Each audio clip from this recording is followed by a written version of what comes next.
Where are you going? I'm going down to the eerie cabin with the killer on the loose so I can find our friend Brad. I mean, what's the worst that can happen?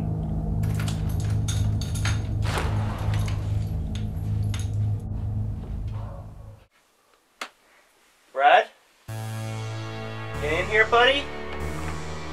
Brad? Stop fooling around, Brad. If you're here, just call it, say something. Brad? You in here? Brad? Yeah! Oh, Mr. Mittens, you scallywag!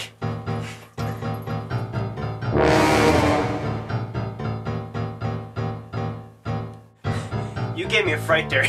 You gave me a fright. Have you seen my friend Brown around here?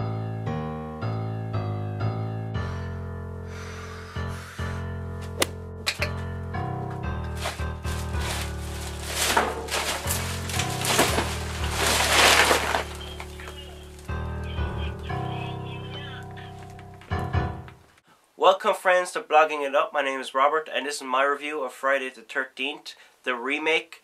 Now, this doesn't remake the very first movie, it just incorporates elements of the first three movies. At the beginning of this movie, Mrs. Voorhees dies and Jason decides to take revenge for his mother's death. Now, the way I said it takes elements of the Jason character. In the first one, was obviously his mom that was killing, and she's featured at the beginning of this movie. Then in Friday the 13th Part 2, Jason wears a bag over his head. He wears a bag over his head in this movie. And the third one, he gets a hockey mask, and he also gets a hockey mask in this one. So that's why I mean it incorporates the elements. I like the Jason character in this movie because he wasn't a zombie like in the later movies. He was just a big, retarded, strong man who's just pissed off and he's slashing teenagers. He's not a supernatural being of any sort. Going into this Friday the 13th movie as a remake, I expected it to bring something new to the table. Now I know what you're saying, it's a Friday the 13th movie, it's Jason, he's killing. Well, in the Halloween movies, in the originals it was pretty similar. Michael Myers went around killing people, but in the remake of Halloween, Rob Zombie incorporated a new element to the movie where it was like, let's do something different. Let's dive into the background of Michael Myers to how he became a psychopathic killer. In this movie, they don't do anything different. This movie didn't add anything new to the Friday the 13th series. It was just the exact same formula. Kids go to the camp, Jason just hunts them and kills them in a hockey mask. At the beginning of this movie, like I said a while ago, Mrs. Voorhees is killing a counselor, and she gets her head cut off by the counselor, and that's the last we see of Mrs. Voorhees. But in the movie, it never explains why she's trying to kill the counselor. We all know that Jason drowns, and because the counselors were having sex and were not paying attention to what Jason was doing, and he got pushed into the lake by the other people at the camp, and he drowned. But that was never mentioned in this movie. At the start, Miss Voorhees tries to kill a counselor. The counselor defends herself by cutting Miss Voorhees' head off. And Jason picks up the machete and gets revenge. We don't know how Jason drowns in this movie. It's presumed we should know because we saw the original. But as a remake, it should stand up by itself and say, yeah, this is how Jason died. The people who are, like, for example, I think remakes are made so people in this generation can get into Jason and maybe some of the older movies as well. This movie doesn't explain how Jason drowned. It doesn't explain that's the counselor's fault, that people are bullying Jason. There's no glimpse of the past when Jason was a kid. So if you're new to this, you're not going to understand why Jason drowned or how he drowned. So the plot of this movie is about a bunch of kids who go backpacking. They want to find a place in Crystal Lake that grows weed so they can sell the weed for money. And when they get there, they realize that was a big mistake because Jason's there and he's going to fucking kill everyone.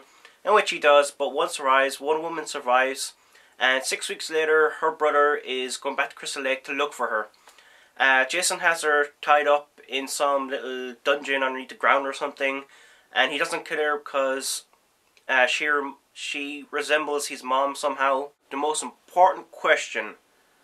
What were the death scenes like? The death scenes in this movie were okay at best. I mean, there's a scene where this guy and girl, they're water skiing in a lake. There's 2 death scenes there that rocked. So look out for that scene. My favourite scene in the whole movie. But there was no memorable death scenes like in one of the Friday 13s where Jason stuffs a girl into a sleeping blanket and smacks her off a tree. There was none of that. There was a little homage to that, but it wasn't anything fantastic. It could have been done better. Jason hasn't been on the screen since Freddy vs. Jason, which I think is like over 4 years ago, I'm guessing. The first death in this movie, you don't even see. You see Jason running at a guy and it goes all dark. Like, what the fuck is that? The first death on screen in a new Friday the 13th remake, you've got to see. It's got to be drilled into your head. The first killing should be like, yeah, this is going to be fucking badass. There's going to be fucking crazy deaths. Overall, I'll give this movie a 5 out of 10. It's an okay Friday the 13th movie, but I think I'll stick to the originals. Much, much better. If you're big into horror music, if you're big into horror movies and horror icons, check this movie out. If you're not so much of a horror fan, then give this one a skip. This one is worth a rental to me, but I definitely won't buy this on DVD. Maybe if I get it as a present for like my birthday or something, then I'll probably watch it again. So thank you guys for watching Blogging It Up. I hope you enjoyed this review and it was informative. I will be back over the weekend at some point, and I'm gonna go now and have a sandwich or something.